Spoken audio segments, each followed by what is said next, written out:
친자 확률 0%. 병원 복도에서 아들이 서류를 움켜쥐고 무너졌어요. 5해 동안 자기 딸인 줄 알고 키운 아이가 자기 아이가 아니었던 거죠. 이 모든 게 제가 시작한 일이었어요. 저는 63살 시어머니 영숙입니다.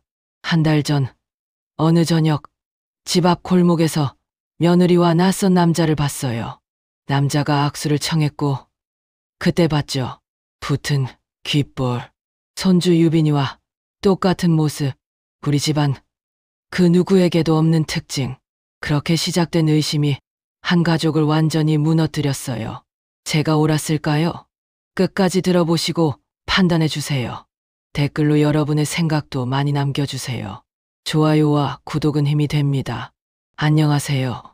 저는 서울 은평구에 있는 작은 아파트에서 삽니다. 아들 민호, 며느리 혜진, 그리고 5살 손주 유빈이와 함께 살고 있어요. 남편은 5년 전 손자가 3살이 되었을 때 갑자기 세상을 떠났어요. 심근경색이었죠. 모든 게 순식간이었습니다. 새벽에 화장실 가시다가 쓰러졌고 그대로 못 돌아오셨어요. 그 뒤로 저는 아들네 가족과 함께 살게 됐습니다. 민호는 착한 아이예요. 어릴 때부터 말썽 한 번 안 부리고 자랐죠. 특별히 잘하는 것도 없었지만 그렇다고 못하는 것도 없었어요. 그저 평범한 아들이었습니다. 대학 졸업하고 중소기업에 취직했어요. 연봉이 높은 편은 아니었지만 안정적이었죠. 31살에 혜진이를 만났고요. 1년 사귀고 결혼했습니다. 혜진이는 처음 봤을 때 인상이 좋았어요. 단정하고 말도 또박또박 잘하고요. 직장도 다니고 있었고요. 대기업 마케팅팀에서 일한다고 했어요. 민호보다 연봉이 더 높다는 소리도 들었습니다. 어머니, 잘 부탁드립니다. 첫 인사 때 혜진이가 그렇게 말했어요. 허리를 깊이 숙이며 인사하던 모습이 아직도 기억나요. 저는 그 모습이 기특했습니다. 결혼 초반엔 괜찮았어요. 혜진이도 착했고 민호도 행복해 보였죠. 저는 애들 생활에 간섭하지 않으려고 노력했어요. 같이 살긴 하지만 각자의 삶이 있으니까요. 유빈이가 태어났을 때는 정말 기뻤습니다. 손주를 본다는 게 이렇게 행복한 일인지 그때 처음 알았어요. 작고 빨간 얼굴로 울던 아이, 제 품에 안겼을 때 그 무게감, 지금도 생생해요. 어머니, 육아 도와주셔서 감사해요. 혜진이는 출산 휴가가 끝나고 곧바로 복직했어요. 그래서 제가 낮에 유빈이를 돌봤죠. 힘들지 않았어요. 오히려 좋았습니다. 손주와 함께 있는 시간이 저한텐 큰 행복이었거든요. 유빈이는 순한 아이였어요. 많이 울지도 않았고 밤에도 잘 잤어요. 돌 지나고부터는 말도 빨리 배우기 시작했죠. 할머, 처음 제 이름을 부르던 날을 잊을 수가 없어요. 제 손가락을 꼭 쥐고 할머 하고 부르던 그 목소리, 가슴이 뭉클했습니다. 시간이 흐르면서 조금씩 변화가 생기기 시작했어요. 혜진이가 야근이 잦아졌어요. 주말에도 회사에 나가는 날이 많아졌고요. 어머니, 승진 준비하느라 바빠요? 혜진이는 그렇게 말했어요. 저는 그러려니 했죠. 요즘 직장 생활이 얼마나 힘든지 알잖아요. 특히 여자들은 더 열심히 해야 인정받는다고 하더라고요. 하지만 뭔가 이상했어요. 혜진이가 전화 받을 때 방으로 들어가는 횟수가 늘었거든요. 예전엔 거실에서도 편하게 받았는데 어느 순간부터 방문을 닫고 통화하기 시작했어요. 화장도 달라졌어요. 예전엔 담백하게 했는데 점점 진해졌죠. 향수도 뿌리기 시작했고요. 출근할 때 거울 보는 시간도 길어졌습니다. 그래도 저는 의심하지 않았어요. 그냥 여자가 꾸미는 걸 좋아하게 된 거라고 생각했죠. 나쁜 건 아니잖아요. 민호와 혜진이의 대화도 줄었어요. 저녁에 같이 있어도 각자 핸드폰만 보고 있었죠. 민호가 말을 걸면 혜진이는 대충 대답하거나 아예 듣지 않는 것처럼 행동했어요. 혜진아, 주말에 유빈이 데리고 놀이공원 갈까?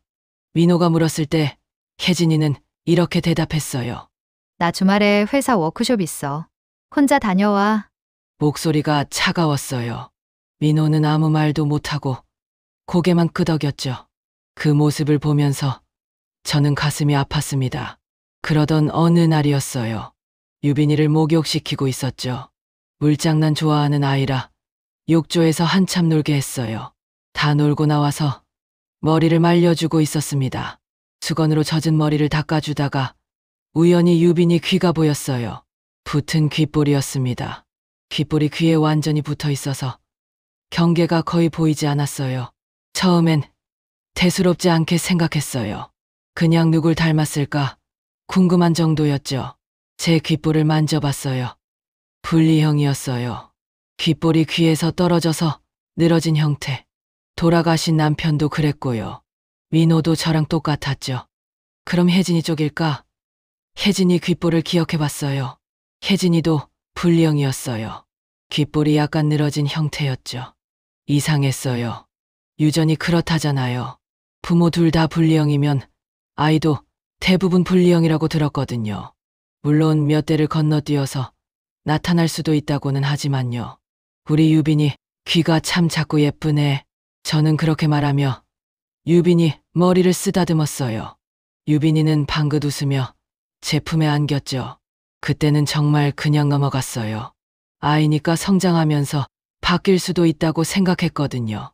하지만 그게 제 실수였습니다. 그리고 며칠 후였어요. 작은 일들이 하나씩 눈에 들어오기 시작했어요. 어느 날 저녁, 혜진이가 퇴근하고 들어왔는데 옷에서 담배 냄새가 났어요. 혜진이는 담배를 피우지 않거든요. 민호도 안 피우고요. 혜진아, 회사에서 담배 피우는 사람이랑 같이 있었어? 제가 물었을 때 혜진이는 잠깐 당황한 표정을 지었어요. 아, 내 팀장님이 회의하면서 피우셨어요. 목소리가 자연스럽지 않았어요. 또 며칠 후에는 이런 일도 있었어요. 혜진이 차를 청소하다가 조수석에서 남자용 선글라스를 발견했어요. 민호건 아니었어요. 민호는 안경을 쓰거든요. 혜진아, 이거 누구 거야? 저는 선글라스를 들고 물었어요. 아, 그거 회사 동료가 차 태워달라고 해서 태워줬는데 두고 내렸나 봐요. 혜진이는 선글라스를 낚아채듯 가져갔어요. 그때는 이상하다고 생각만 했어요. 확신은 없었죠. 그러던 어느 주말이었어요. 토요일 아침이었습니다. 어머니, 오늘 유빈이 친구 생일 파티 있어요. 제가 데려다주고 올게요. 혜진이가 유빈이를 챙겨 나갔어요. 저는 그러려니 했죠. 그런데 저녁이 되어서 유빈이가 돌아왔을 때였어요. 아이가 신나서 말했어요. 할머니, 오늘 놀이공원 갔어? 재밌었어. 제 손이 멈췄어요. 놀이공원? 생일 파티 간 거 아니었어? 생일 파티 안 갔어. 엄마가 놀이공원 가자고 했어. 아저씨도 같이 갔어? 아저씨, 응, 엄마 친구 아저씨. 키 크고 멋있어. 나한테 아이스크림도 사줬어. 제 가슴이 철렁 내려앉았어요. 혜진이는 그때 부엌에서 물을 마시고 있었어요. 제가 쳐다보자 혜진이는 눈을 피했습니다. 저는 아무 말도 하지 않았어요. 하지만 그날부터 더 주의 깊게 보기 시작했죠. 그리고 일주일 후 결정적인 순간이 왔습니다. 저는 집 앞 골목에서 분리수거를 정리하고 있었어요. 일요일 저녁이라 골목이 조용했죠. 가로등 불빛만 희미하게 길을 비추고 있었어요. 페트병 라벨을 떼어내고 있었는데 누군가 걸어오는 소리가 들렸어요. 고개를 들었죠. 혜진이었어요. 그런데 혼자가 아니었습니다. 남자가 함께 있었어요. 30 초반쯤 되어 보이는 남자였죠. 둘의 거리가 너무 가까웠어요. 어깨가 거의 닿을 듯 붙어서 걷고 있었죠. 혜진이는 남자를 올려다보며 뭔가 말하고 있었고 남자는 고개를 숙이며 듣고 있었어요. 가로등 불빛 아래서 둘의 그림자가 길게 늘어져 있었어요. 거의 하나처럼 겹쳐 보였습니다. 제 손이 멈췄어요. 심장이 빠르게 뛰기 시작했죠. 혜진이가 저를 발견하고 깜짝 놀란 표정을 지었어요. 하지만 금방 표정을 바꿔서 밝게 웃으며 손을 흔들었죠. 어머니, 아직 안 주무셨어요? 목소리가 약간 떨렸어요. 저는 그걸 느꼈습니다. 남자가 제게 다가와서 정중하게 고개를 숙였어요. 그리고 손을 내밀었죠. 안녕하세요, 어머님. 저는 혜진 씨 회사 후배 강준혁이라고 합니다. 혜진 씨를 집까지 모셔다 드렸습니다. 악수를 하는 순간이었어요. 제 시선이 남자의 귀에 고정됐습니다. 붙은 귓볼. 유빈이와 똑같았어요. 아니, 똑같은 정도가 아니라 복사해서 붙여놓은 것처럼 일치했어요. 귓볼이 귀에 완전히 달라붙어 있고 위로 갈수록 더 붙어서 끝이 거의 보이지 않는 형태. 그 순간 제 머릿속에서 모든 게 연결됐어요. 유빈이의 붙은 귓볼, 저희 집안에 아무도 없는 형태, 혜진이의 잦은 야근, 방문을 닫고 하는 전화통화, 달라진 화장, 옷에서 난 담배 냄새, 차에 있던 남자 선글라스, 생일 파티 거짓말, 유빈이가 말한 아저씨, 그리고 지금 이 순간 집 앞까지 함께 온 둘의 모습, 모든 퍼즐 조각이 맞춰지는 느낌이었어요. 제 손이 차갑게 식어갔습니다. 하지만 저는 표정을 흔들리지 않게 했어요. 60년을 살아오면서 배운 게 있다면 감정을 드러내지 않는 법이었죠. 그러셨군요. 고맙습니다. 저는 짧게 인사를 받고 남자의 손을 놓았어요. 강준혁은 다시 한번 고개를 숙이고는 혜진이에게 작별 인사를 했습니다. 그럼 혜진 씨, 내일 봬요. 어머님, 안녕히 계세요. 남자가 골목을 빠져나갔어요. 혜진이는 어색하게 웃으며 저를 지나쳐 현관으로 들어갔죠. 저는 그 자리에 그대로 서 있었어요. 손에 들고 있던 페트병이 바닥에 떨어졌지만 줍지 않았습니다. 제 가슴이 답답했어요. 숨쉬기가 힘들었죠. 하늘을 올려다봤어요. 별이 몇 개 보였습니다. 이건 우연이 아니었어요. 확신했습니다. 며느리가 바람을 피우고 있다는 것, 그리고 유빈이는 민호의 아이가 아닐 거라는 것. 제 손이 떨렸어요. 분노 때문이 아니었어요. 슬픔 때문이었습니다. 아들은 어떻게 하지? 유빈이는, 저 아이는 대체 누구의 아이란 말인가? 저는 한참을 그 자리에 서 있었어요. 차가운 가을바람이 불었지만 느껴지지 않았습니다. 그날 밤부터 저는 움직이기 시작했어요. 천천히, 조용히, 확실하게. 짐승은 많지만 물증이 없었어요. 진실을 밝히기 위해서 침착하게 움직여야 했습니다. 집 안으로 들어갔어요. 혜진이는 이미 방에 들어가 있었죠. 저는 부엌에서 물을 한 잔 마셨어요. 손이 떨려서 물잔을 제대로 잡기가 힘들었습니다. 진정하라고 스스로에게 말했어요. 지금 감정적으로 굴면 안 된다고요. 60평생 살아오면서 배운 게 있다면 감정을 앞세워 좋았던 적이 없다는 거였어요. 저는 물잔을 싱크대에 내려놓고 혜진이 방문 앞에 섰습니다. 노크를 했어요. 혜진아, 잠깐 나와볼래? 안에서 잠시 망설이는 기척이 들렸어요. 그러더니 문이 열렸습니다. 혜진이가 나왔어요. 여전히 어색한 미소를 짓고 있었죠. 네, 어머니, 무슨 일이세요? 목소리가 약간 높았어요. 평소보다 긴장한 게 느껴졌습니다. 거실로 나와. 할 얘기가 있어. 저는 먼저 거실 소파에 앉았어요. 혜진이가 조심스럽게 제 맞은편에 앉았죠. 한동안 침묵이 흘렀어요. 혜진이는 손을 꼭 쥐고 있었고 저는 그 모습을 지켜봤습니다. 오늘 같이 집에 오던 사람, 친한 사람이야? 제가 먼저 물었어요. 목소리를 최대한 평온하게 유지했죠. 혜진이의 얼굴이 순간 굳었어요. 하지만 곧 여유로운 척하며 대답했습니다.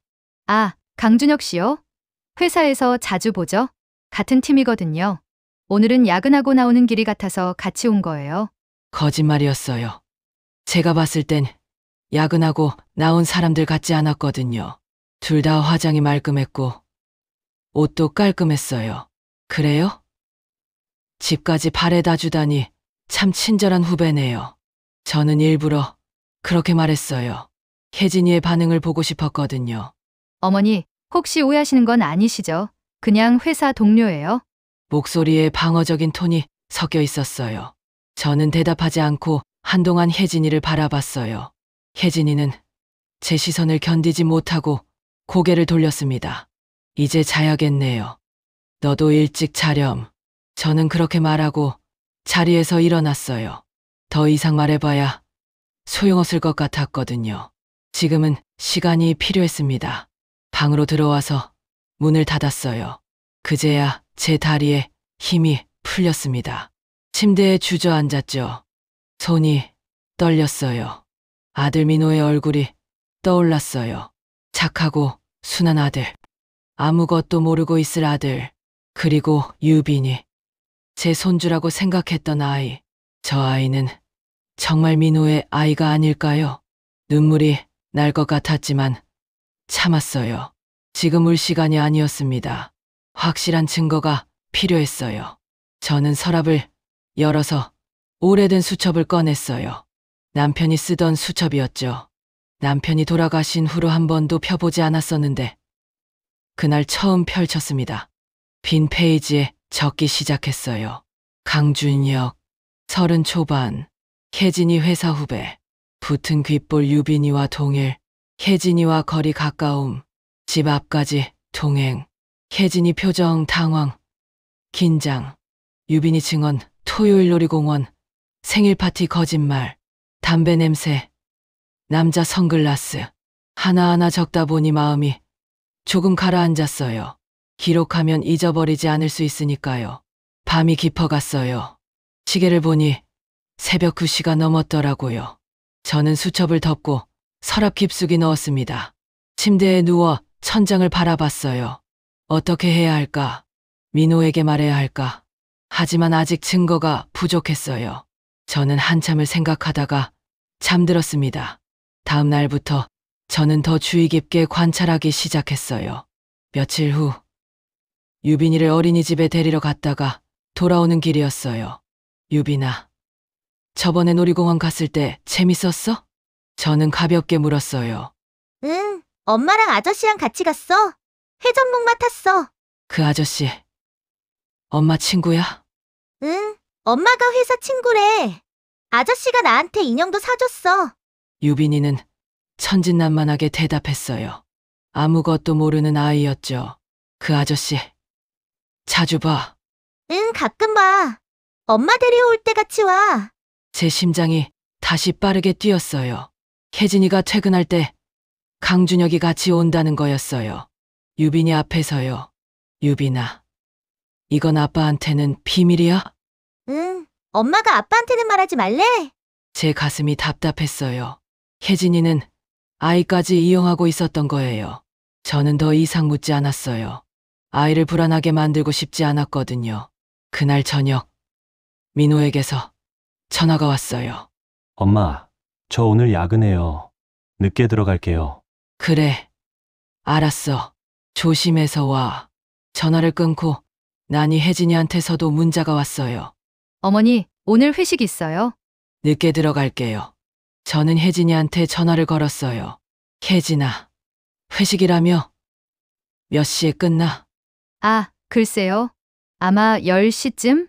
뒤에서 음악 소리가 들렸어요. 회식 분위기는 아니었죠. 그래, 조심해서 와. 저는 조용히 전화를 끊었어요. 밤 10시가 넘어서 혜진이가 돌아왔어요. 술 냄새가 났어요. 얼굴도 빨개져 있었죠. 다녀왔습니다. 혜진이는 대충 인사하고 방으로 들어가려 했어요. 혜진아, 잠깐. 저는 혜진이를 불렀어요. 회식, 재밌었어? 네, 뭐 그냥 그랬어요. 누구 있었어? 제가 물었을 때 혜진이 표정이 굳었어요. 팀원들이요. 왜요? 그냥 궁금해서. 저는 더 이상 묻지 않았어요. 혜진이는 어색하게 웃으며 방으로 들어갔죠. 저는 알았어요. 혜진이가 거짓말하고 있다는 거요. 며칠이 지났어요. 저는 강준혁에 대해 알아보기로 했어요. 혜진이 회사 홈페이지를 검색했어요. 직원 소개 페이지가 있었어요. 강준혁의 사진과 프로필이 있었습니다. 그리고 포털 사이트에서 강준혁 이름을 검색했어요. 몇 가지 기사가 나왔죠. 그중 하나에 강준혁과 약혼자 사진이 있었어요. 자선 행사 참석 사진이었습니다. 약혼자 이름은 김소연이었어요. 변호사라고 나와 있었죠. 저는 김소연을 검색했어요. 로펌 홈페이지에 프로필이 있었어요. 연락처도 나와 있었습니다. 저는 그 번호를 메모했어요. 생각했어요. 이 여자가 강준혁과 혜진이 관계를 알게 되면 어떻게 될까? 아마 약혼이 깨질 거예요. 그러면 진실이 드러날 거고요. 저는 며칠 동안 고민했어요. 이게 옳은 방법일까? 하지만 다른 방법이 없었어요. 그리고 어느 날 아침, 저는 집 근처 공중전화로 갔어요. 핸드폰으로 전화하면 번호가 남으니까요. 손이 떨렸어요. 동전을 넣고 번호를 눌렀죠. 신호음이 울렸어요. 한참 후 목소리가 들려왔어요. 여보세요? 젊은 여자 목소리였어요. 김소연 변호사님이시죠? 저는 낮고 느린 목소리로 물었어요. 네. 그런데 누구세요? 강준혁 씨 아세요? 전화기 너머로 김소연이 숨을 고르는 소리가 들렸어요. 네. 제 약혼자예요. 그런데 무슨 일이시죠? 붙은 귓볼. 저는 짧게 말했어요. 네? 무슨 말씀이세요? 강준혁 씨, 붙은 귓볼이죠. 귀에 완전히 붙어서 경계가 없는 형태. 그건 맞는데 그게 무슨 상관이? 김소연의 목소리가 불안해지고 있었어요. 제 손주도 똑같아요. 붙은 귓볼. 강준혁 씨와 똑같은 모양이에요. 긴 침묵이 흘렀어요. 김소연의 숨소리가 빨라지는 게 들렸습니다. 그게 무슨 의미예요? 목소리가 떨리고 있었어요. 제 며느리 이름은 혜진이에요. 강준혁 씨 회사 동료죠. 확인해 보세요. 또 침묵. 이번엔 더 길었어요. 당신 누구세요? 왜 이런 말을? 진실은 감출 수 없어요. 저는 조용히 전화를 끊었어요. 수화기를 내려놓는 손이 떨렸어요. 하지만 후회는 없었습니다. 이제 폭탄의 도화선에 불을 붙인 거였어요. 언제 터질지는 모르지만 반드시 터질 거였습니다. 저는 공중전화 부스를 나와 천천히 집으로 걸어갔어요. 하늘은 맑았지만 바람이 차가웠어요. 며칠이 지났어요. 그런데 사흘 후 혜진이가 창백한 얼굴로 퇴근했어요. 집에 들어오자마자 방으로 들어가서 문을 잠갔습니다. 저는 혜진이 방문 앞을 지나가다가 안에서 흐느끼는 소리를 들었어요. 무슨 일이 있었구나 싶었어요. 민호가 저한테 물었어요. 엄마, 혜진이가 요즘 이상해요. 무슨 일 있는 것 같은데.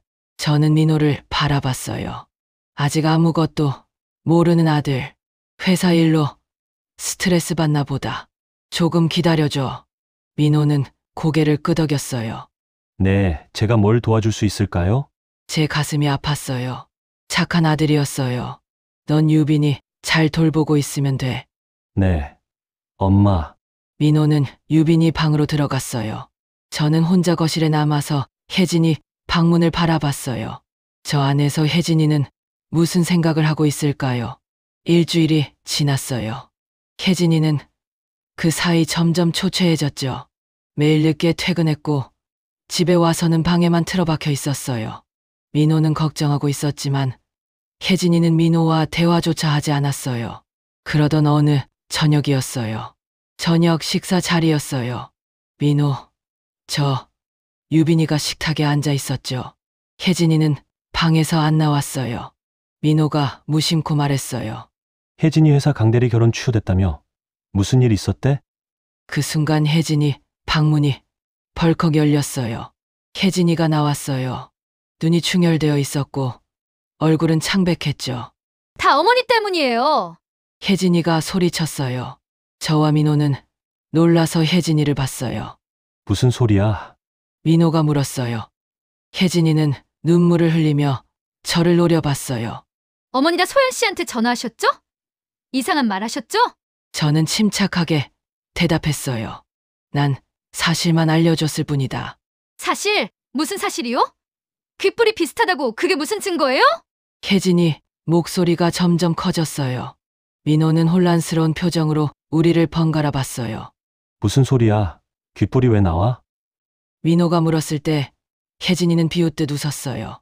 니네 엄마한테 물어봐. 다 알고 이런 일을 벌리셨으니까. 저는 민호를 봤어요. 이제 말해야 할 때였습니다. 민호야, 유빈이 귓볼 본 적 있어? 귓볼. 그게 왜요? 붙은 귓볼이야. 우리 집안에는 아무도 없는 형태지. 민호의 얼굴이 점점 굳어졌어요. 그게 무슨 의미예요? 강준혁이라는 사람도 똑같은 귓볼을 가지고 있어. 유빈이랑 똑같이. 방안이 조용해졌어요. 민호는 혜진이를 돌아봤어요. 혜진이는 얼굴을 감싸며 울고 있었죠. 혜진아 설마. 민호 목소리가 떨렸어요. 혜진이는 대답하지 않았어요. 그저 울기만 했습니다. 대답해봐. 유빈이가 내 딸이 아니란 거야? 민호가 소리쳤어요. 혜진이가 고개를 들었어요. 눈물 범벅이 된 얼굴로요. 미안해. 미안해. 그 말이 전부였어요. 민호는 비틀거리며 자리에서 일어났어요. 그리고 현관문을 열고 나가버렸습니다. 쿵 문이 닫히는 소리가 집안을 울렸어요. 혜진이는 바닥에 주저앉아 울부짖었어요. 다 망했어. 다 망했어. 저는 혜진이를 내려다보며 조용히 말했어요. 너가 자초한 일이다. 일이 이렇게 될 줄 설마 몰랐니? 유빈이가 자기 방에서 나왔어요. 겁먹은 얼굴로요. 할머니 엄마 왜 울어? 아빠 어디 갔어?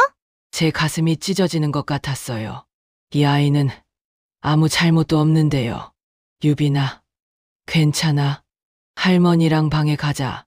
저는 유빈이를 안아 올려서 방으로 데려갔어요. 아이를 재우고 나서 거실로 나왔어요. 혜진이는 여전히 바닥에 앉아 있었어요. 어머니 이제 어떻게 해요? 혜진이가 물었어요. 그건 내가 결정할 일이야. 저는 그렇게 말하고 제 방으로 들어갔어요. 그날 밤 민호는 돌아오지 않았습니다. 민호는 사흘 만에 돌아왔어요. 얼굴은 수척했고 눈은 충혈되어 있었어요. 저는 민호를 거실에 앉히고 차를 내왔어요. 민호는 차를 마시지 않고 고개를 숙이고 있었죠. 엄마 어떻게 해야 해요?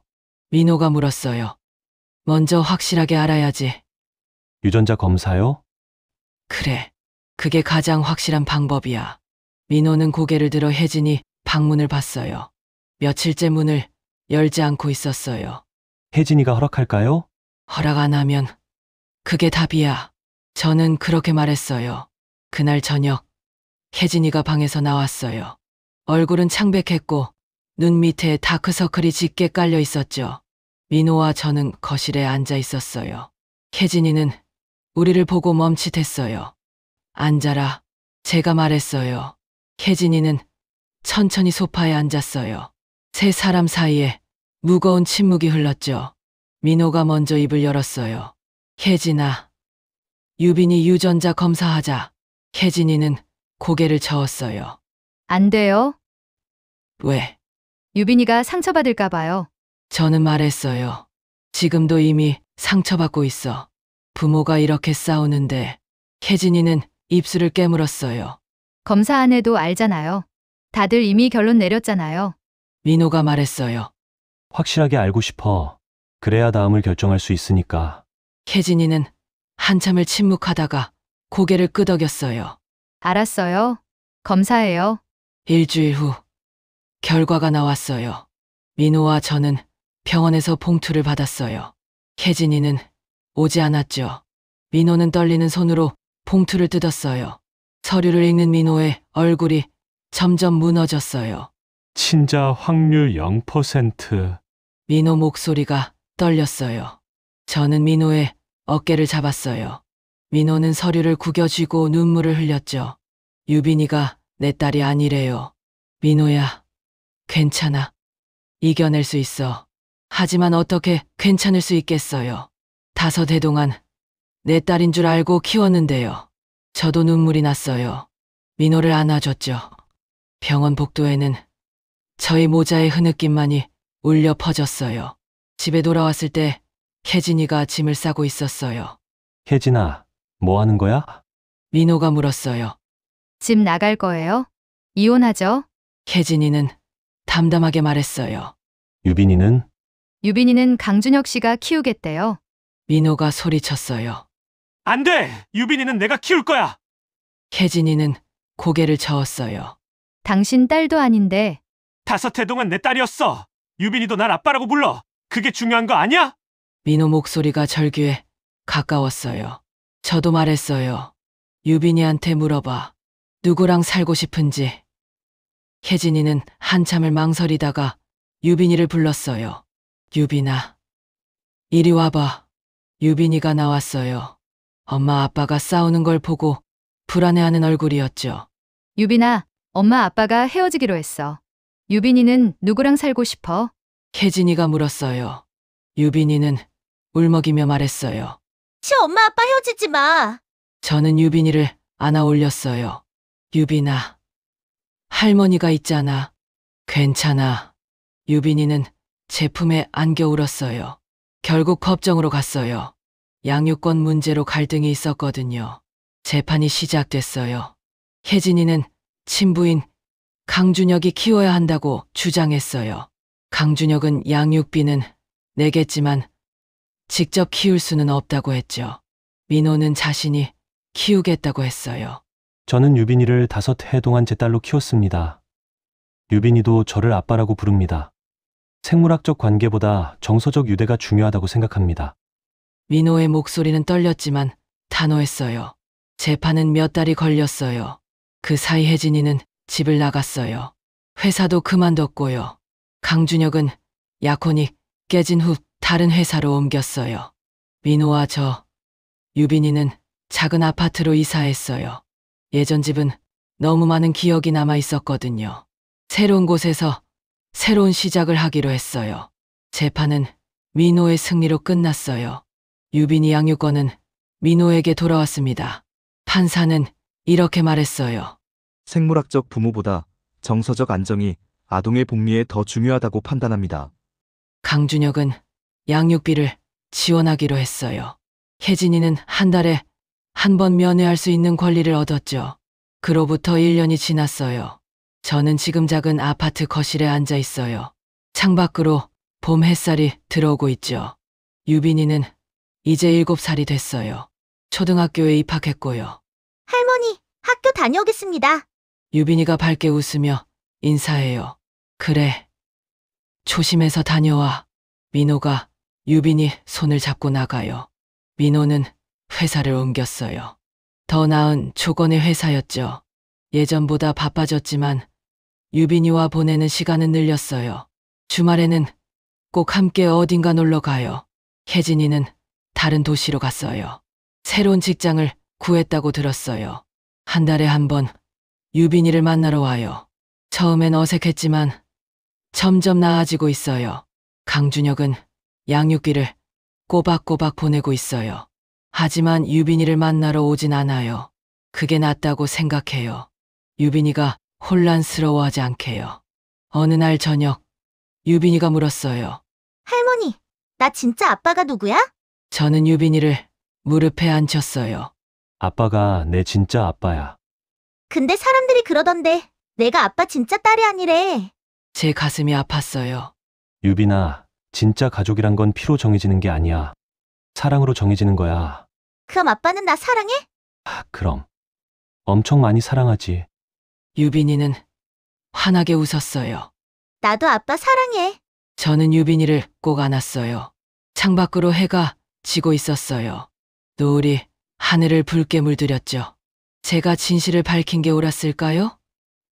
아직도 가끔 생각해요. 모른 척했다면 모두가 더 행복했을까요? 하지만 거짓 위에 세운 행복은 언젠가 무너져요. 저는 그걸 알고 있었어요. 진실은 고통스러웠지만 필요했어요. 지금 우리 가족은 예전처럼 완벽하지 않아요. 하지만 진실해요. 그게 더 중요하다고 생각해요. 민호가 퇴근해서 돌아왔어요. 엄마, 유빈아, 저녁 먹자. 세 사람이 식탁에 둘러앉았어요. 따뜻한 저녁이었어요. 유빈이가 학교에서 있었던 일을 신나게 이야기했어요.